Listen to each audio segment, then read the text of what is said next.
Isang mapagpalang hapon po sa atin lahat. Today is May 28, 2025. Yan. Nasa tapat po natin yung Hotel de Bell. Dito ngayon tayo sa plaza nila. Dito ngayon tayo sa Le Havre, France.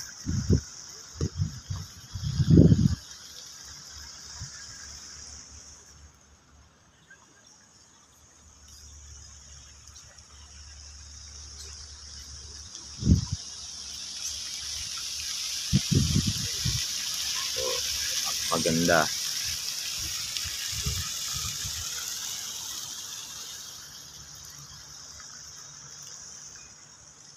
Yan po yung tapat natin yung Hotel de Ville. O yung tinatawag nila dito ito yung Freedom Grandstand nila dito. Yan. Muli po isa pang palang hapon po sa atin lahat, and God bless po. Maraming salamat muli dito sa Le Havre, France. Thank you and God bless po.